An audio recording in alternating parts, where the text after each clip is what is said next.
আসসালামু আলাইকুম। আমরা পুরোতলা ঘাগরা চরপাড়ায় আসছি।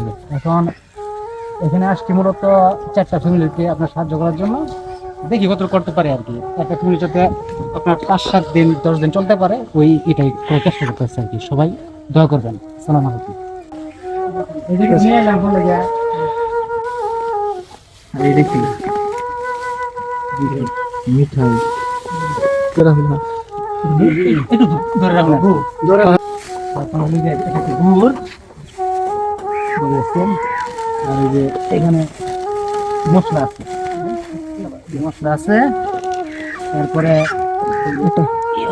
আটা, এখানে ডাল আর এই যে সামান্য চাল আছে। হ্যাঁ, চাল হ্যাঁ ঘরের ভিতরটা দেখো, ওই যে দিক দিয়া ওই যে দিক দিয়ে বাতাস আসে শীতের সময়, এই যে ওনার ঘর আর কি।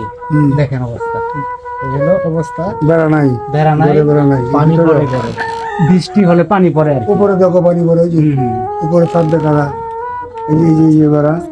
আপনার যদি আর কি আপনার এই ভিডিও দেখে চাচিকে যদি কেউ সাহায্য করতে চান, তাহলে ওনার কি ঘরটা একটু সমস্যা আর কি। যদি কেউ ঘরটা মেরামত করে দেন তাহলে আলহামদুলিল্লাহ ওনার উপকার হবে আর কি। আপনার বয়স কত? বয়স 67 হয়েছে।